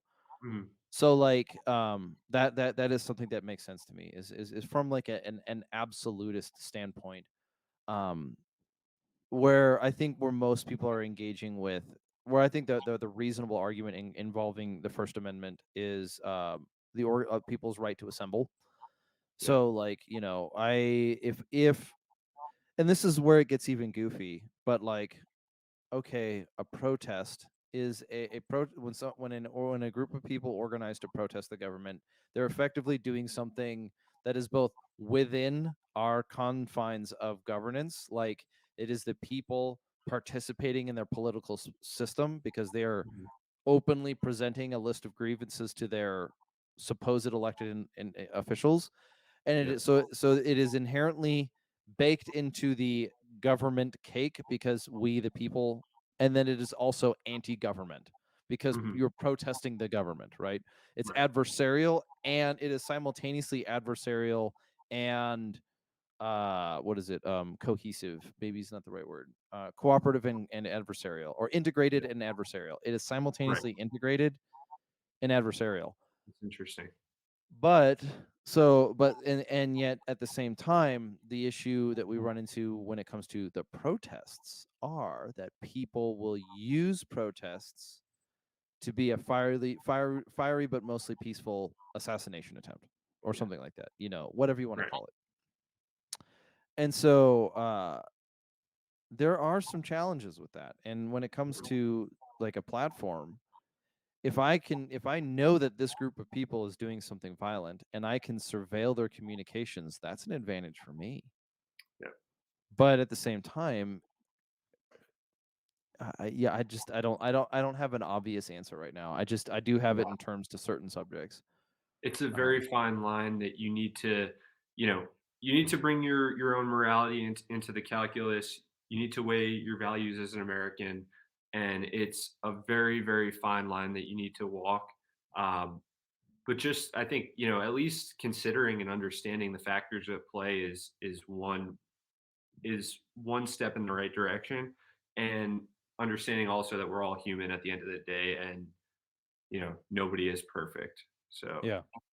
Well, we want our rule sets to follow or match. We want our legal system to match our ethics is what we yeah, want. yeah. And it's not always the case, and we can change that over time. And sometimes we do. And I wouldn't be surprised if we saw something. I've heard phrases like the Digital Bill of Rights. That's an example. I wouldn't be surprised if we had kind of there. I think there's a general need for like an addition to the amendments. There's an additional. I think we need an additional amendment to the Bill of Rights, and one of them being a very hard, closed chapter prohibition of government spying on populations. Yeah. Like, I mean, that that any data that the government collects on the population has to be made public, and people need to be notified about it. Hey, we're the government. We've been spying on your cell phone, or we have started observing your cell phone. I think Like, the thing, like, I think a lot of people, within like the intelligence community and stuff like that, do have that like respect for people and respect for their privacy. Um, I would say anybody who's good at what they do and has a good head on their shoulders understands that what they're doing and has a good respect for that. I think where it becomes very, very dangerous is with people who are, you know, you said the word before, but not outwardly malicious, but kind of passively. Like they're just God, the word is escaping me right now. it But happens. like ignorant. What? Yeah, it happens. The word escapes me? Yeah. Yeah. But like ignorant, you know what I mean? Like they're not trying to do anything bad, but they're just like, this is my job and this is what I have to do. So I'm just gonna do it. And I don't really care, you know, and they don't know, or they don't have a good respect for people's privacy. So that's where I think it gets dangerous, because I think, a lot of people really aren't out to surveil the American population. Oh, There are systems in yeah. place to prevent stuff like that, but it happens, and it's Hmm. like through people granting the wrong authority to somebody, or giving the wrong task, and not fully understanding the problem. Well, if we actually believed things like the government was wholly consisted of like the new Reich kind of thing, that would require a certain series of ethical follow throughs. Like, and so I think, and this also has to do with just being living in the era that we do, in this sort of post insurgency era where like everything is and this goes back to the conversation on like fifth generation warfare, where I kind of waver between two thoughts, two not worldviews, but two ways of trying to understand this. But what it does, where it comes together is, um, yes, there is the one responsibility that we have, and one challenge that we're facing as a country and as and as a population, is that between how do we sort out people who work within this environment of information from being malicious actors to just sort of innocent bystanders, Yeah. or the ignorant the semi innocence that comes with ignorance. um that is a serious question. And then the other one is a redress of grievances. Mm. And so like I have an issue with people hiding behind their ignorance, and let me explain this way. There is something wrong with your society when this is thesis. There is something wrong within your society and the populations within where people can believe they can believe without maybe opposition that it is perfectly ethical for them to spy on their neighbors. So the Mhm. idea that someone could come about to be being ignorant of the person of their neighbor or the other fellow Americans' Fourth Amendment rights, or the natural right to individual privacy, the fact that somebody can come to that conclusion as an adult is something that I have a major issue with. Mhm. It goes the same thing. If you're a 25-year-old adult and you still believe in gun control, there is something wrong with you. There's Mhm. something wrong with your understanding of ethics because you do not believe in human beings. You believe in you believe in something like the enlightened and the drovel. Yeah. There is no way that you can tell that. So whether, and this goes back to the argument with when it comes to gun control too, it's we always bring up the conversation about, well, some people are just, some people just ignorantly go along, like the politicians don't know what guns are and they make these arguments. Like, no, at some point in time it doesn't matter whether you're ignorant or malicious. It's the same thing and the Yeah. same outcome. We don't allow felons to vote, which I have ethical questions against that because they've paid their dues to society. And but we give full grace to people who have reached adulthood who still believe things like it's okay to enslave your neighbor by mandating that one group of people in a room can come and vote together to go to you and say you're not qualified enough to possess said item. And I have there's this, and there are scales on it, right? Like maybe nukes isn't the right answer, but we're back on the conversation of AR-15s. And if you still Yeah. support gun control and you're past the age of 25, you have a moral problem that you need to fix. And you should probably stop participating in any meaningful level of control in this country, whether it's politics or voting or law enforcement or law even. You should quit that profession, go on a journey and figure out what the hell is wrong with you, and then come back to the table and maybe people can consider you normal again. That's what I think is going on. And so the idea that we'd live in a society where people can get a job spying on their neighbor and be like, oh, I don't know why this is wrong, that I have an issue with. Mhm. We talk a lot about the education right now. Everyone's talking about education, right? Is it transgenderism or is it guns or whatever? I get it. It's the conversation. Yeah. But, for all the arguments and complaints that go on in the education system,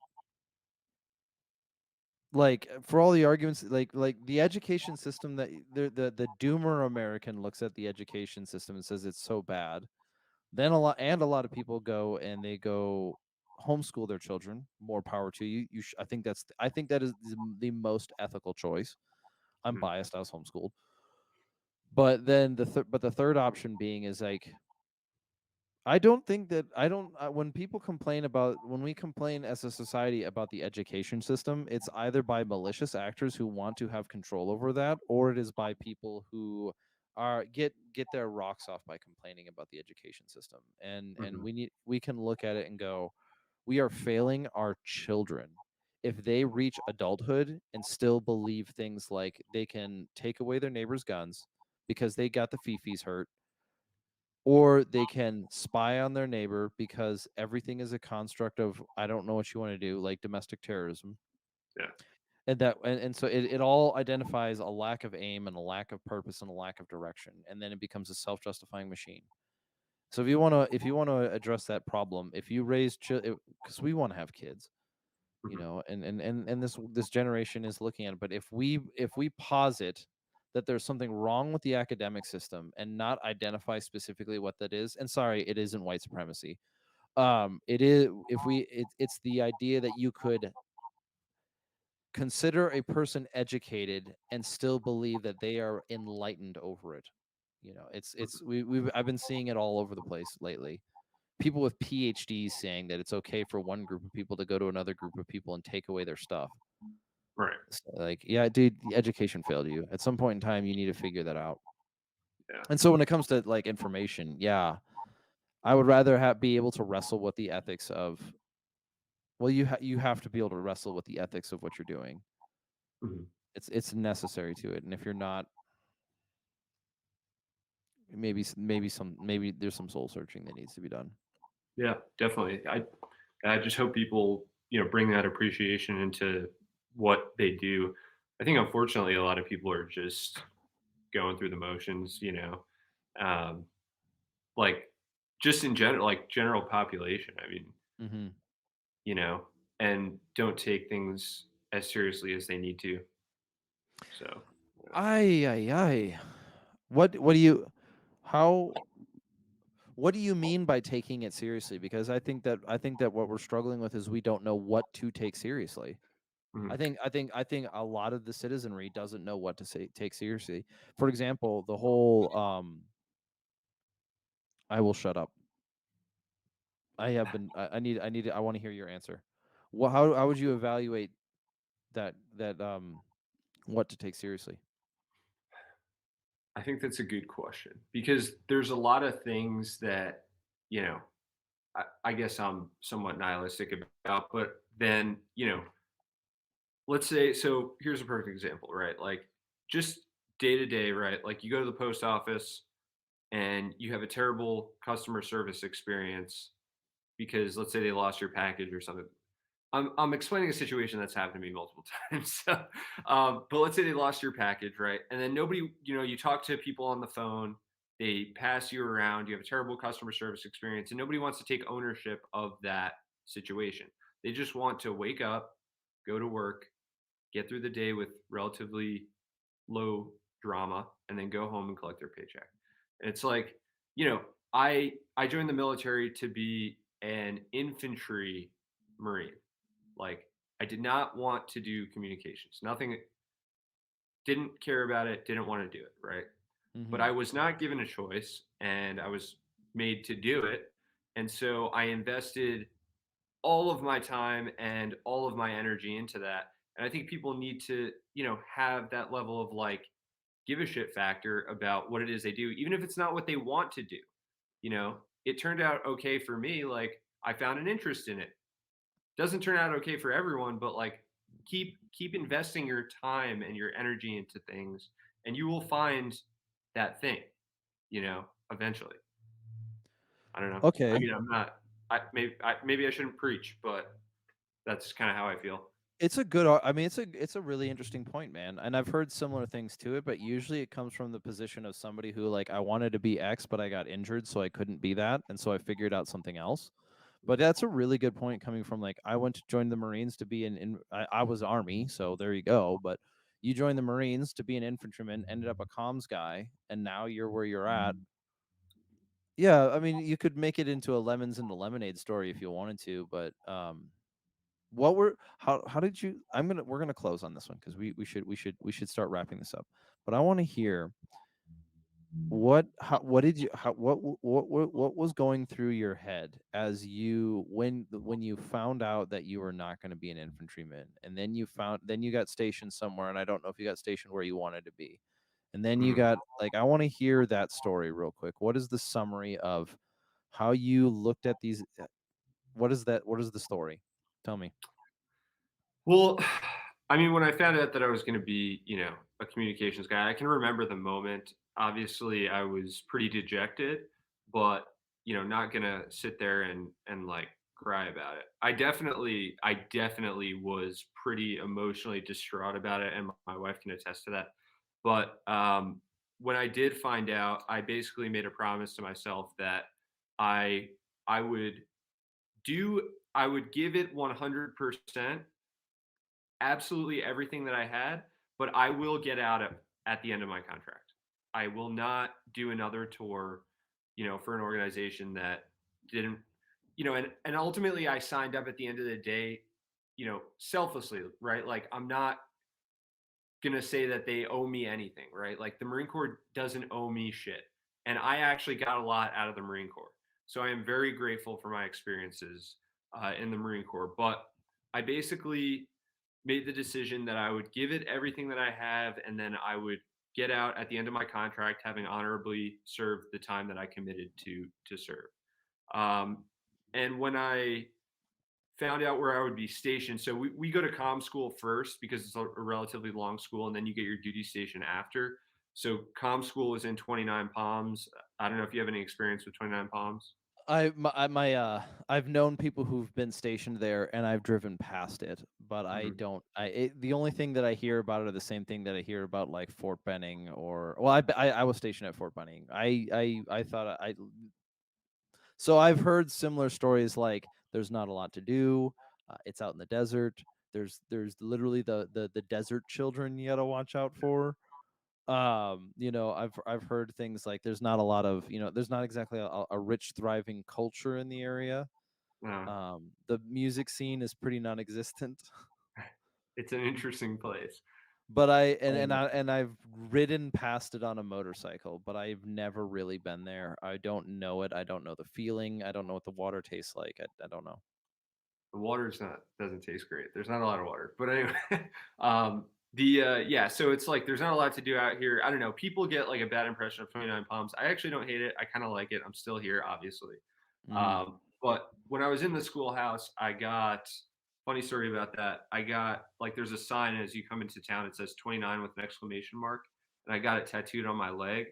And then like the instructors found out about that, I guess because we were like doing PT and green on green or something, and they saw it. And so I got stationed in 29 Palms. That's the story there. Not the Oh, funny. greatest place to be stationed though. Could have been San Yeah. Diego, you know? Hey, I don't know. I'm not. I wasn't in the Marine Corps, and I know of some of your places, but yeah. So you ended up. So you kind of you metaphorically, or you literally shot yourself in the foot. No, you metaphorically shot yourself in the foot. Ended up at 29 Palms, but you didn't hate the place. Like Uh, I did. I was. I'll be clear. I was not a fan of Fort Benning. Fort Benning is where people go to die. Like it's not my place.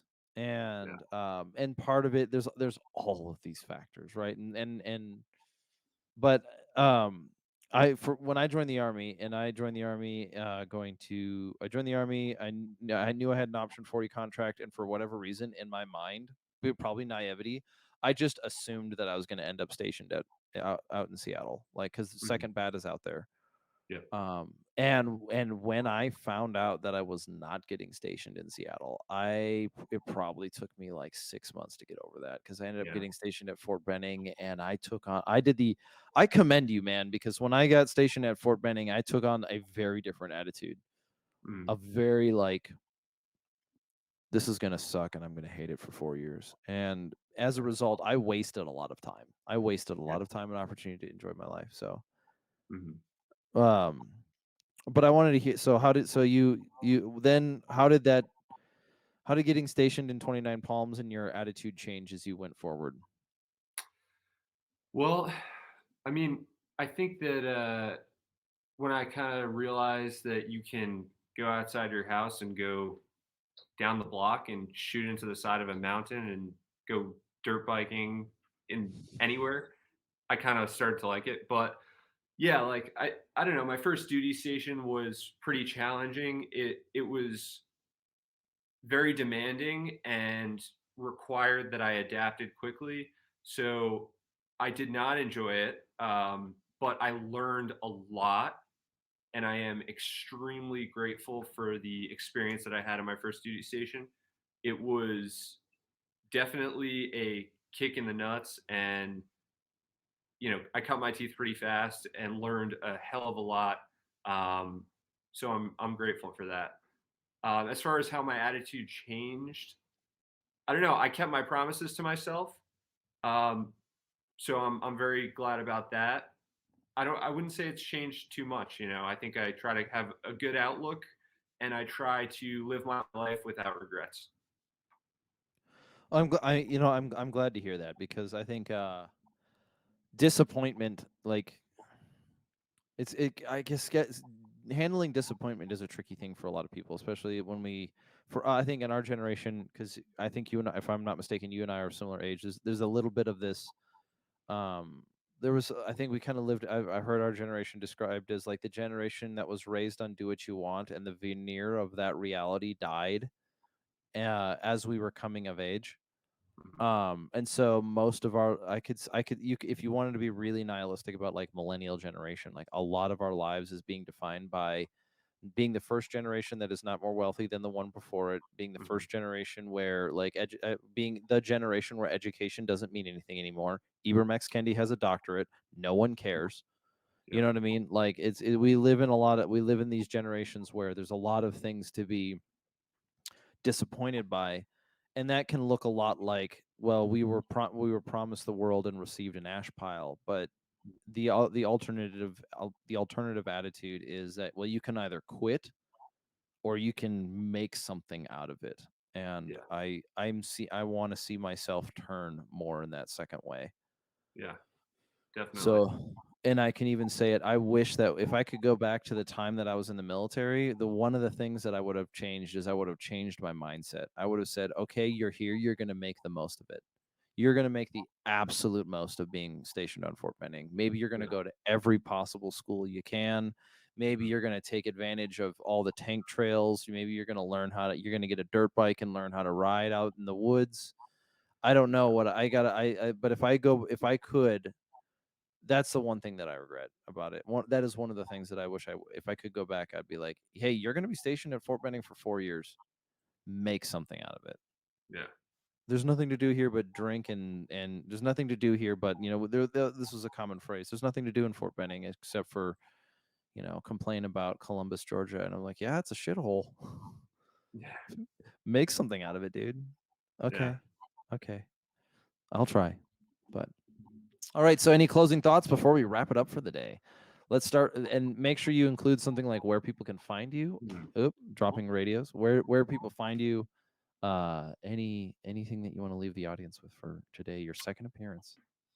What I'll say is, one thing that I saw a statement from the recent shooting, the officer, Michael Colazzo's sister, said that he spent a lot of time away from family, training, taking his job, taking his life really seriously. And I'm not advocating for anybody to spend time away from your family. Obviously, family comes first. It's very important to me. But what I will say is that's a sign of a true professional. So, you know, in whatever it is that you do, go get training. Uh, Invest in that training for yourself. It doesn't always have to come in the form of courses that you pay for, but invest in your knowledge and education and training towards that end. And then, that's really all I have to leave the podcast with. But I will say, I'm trying to do a lot more YouTube content. It's really hard, honestly. I'm not super comfortable in front of a camera, but I am trying to put out a lot more free information and education and content on YouTube. So I hope people check that out. Just Mojave Repeater on YouTube. Awesome. And yeah, you got us on Instagram, Mojave.repeater, and the website. Absolutely awesome, man. I look forward to seeing more of your content coming out. And I think last time we talked, since then we've had a couple of ideas going back and forth, but I really hope that this year, I can't even say hope, that's not the way of saying it.